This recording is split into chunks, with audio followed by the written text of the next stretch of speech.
Good morning प्यारे बच्चों, मैं हूं आपकी एजुकेटर पूर्णिमा सिंह और हम आपकी वर्कशीट नंबर 86 करेंगे।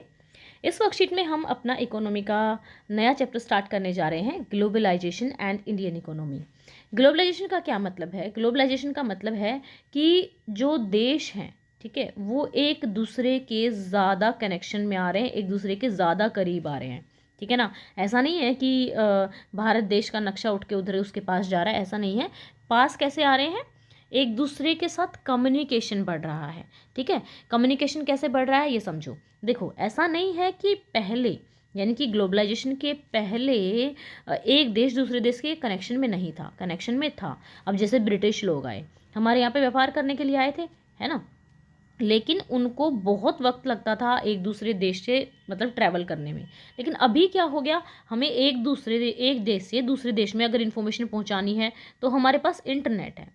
हमें एक देश से दूसरे देश पे जाना है तो हमारे पास एयरप्लेन है। ठीक है, और एक देश की चीज़ें दूसरे देश में बहुत आसानी से समुद्री जहाज़ों के द्वारा पहुंच जाती हैं। ट्रेड ने भी ये एक बहुत बड़े लेवल पे पॉसिबल किया है। तो यहाँ पे आपको कुछ कुछ चीज़ें समझनी है। बहुत ही बढ़िया चैप्टर है, आपको पढ़ने में मज़ा आएगा।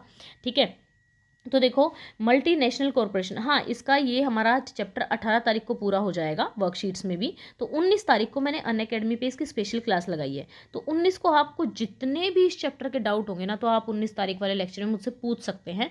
क्लास का लिंक मैंने जो डिस्क्रिप्शन में दिया हुआ है, क्लिक करो, नोटिफाई कर दो, और उसके बाद फिर जो है कोड पूर्णिमा 10 रहेगा। कोड लगाने के बाद ये जब 19 तारीख को मैं लाइव आऊँगी तो आपके पास नोटिफिकेशन पहुँच जाएगा। ठीक है, तो देखो बच्चा, एमएनसी क्या है? एमएनसी होती क्या है? एमएनसी मल्टीनेशनल कंपनी क्या होती हैं?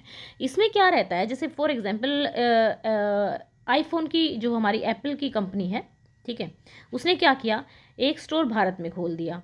ठीक है, एक स्टोर उसने चाइना में खोल दिया, एक स्टोर उसने सिंगापुर में खोल दिया। तो उसने ऐसा क्यों किया? पहली बात तो उसने ऐसा इसलिए किया कि मान लो उसका प्रोडक्ट जो है उसके अपने देश में, ठीक है, बनता, तो इंडिया में चाइना में ट्रैवल होके आता, पैसे ज़्यादा लगते। ठीक है, तो उसका जो प्रोडक्शन का कॉस्ट है, बेचने का कॉस्ट ज़्यादा बढ़ जाता है ना, और उसका प्रॉफिट कम होता। तो उसने क्या किया, भारत में ही अपना स्टोर खोल दिया। भारत के लोग अगर उस मतलब अमेरिका के लोगों से कम पैसे में हायर हो जाते हैं। ठीक है ना, यानी कि यहाँ पे सस्ता लेबर है, सस्ते सस्ते में लोग मिल जाते हैं, सस्ते में उनका प्रोडक्शन जो प्रोडक्ट है बन जाएगा, सस्ते में प्रोडक्ट बन जाएगा, तो जो प्राइस है, ठीक है, वो तो सेम ही रहने वाला है हर जगह ऑल ओवर द वर्ल्ड, लेकिन उनका प्रॉफिट यहाँ पे ज़्यादा हो जाएगा। ठीक है, तो मल्टीनेशनल कंपनी ऐसी कंपनीज होती हैं जो कि अपने जो प्रोडक्ट हैं वो बनाती हैं एक से ज़्यादा नेशन में, और उनका नियंत्रण भी कंट्रोल करके रखती हैं। And MNC is a company that owns or control production in more than one nation. MNC set up office and factories of a production in a region where they can get cheap labor and other resources, जहाँ पे उनको सस्ता सा labour मिल जाता है।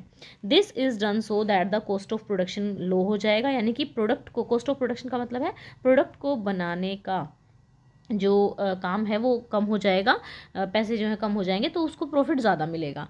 ठीक है ना, वो कहते हैं ना, लागत ही इतनी है यार मेरे तो, है ना। MNCs are not only selling their finished product, ऐसा नहीं है कि एमएनसी सिर्फ अपने बने बनाए प्रोडक्ट यहाँ पे बेच रही हैं, बल्कि वो लोग देशों में ही क्या कर रही हैं, सर्विस प्रोवाइड कर रही हैं, तो यहीं पे प्रोडक्ट भी बना रही हैं। अब ग्लोबलाइजेशन क्या है?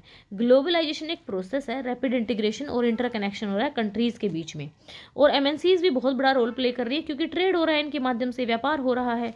इंटरनेट भी बहुत बड़ा रोल प्ले कर रहा है, कम्युनिकेशन टेक्नोलॉजी भी बहुत बड़ा रोल प्ले कर रही है कंट्रीज़ को पास लेके आने में।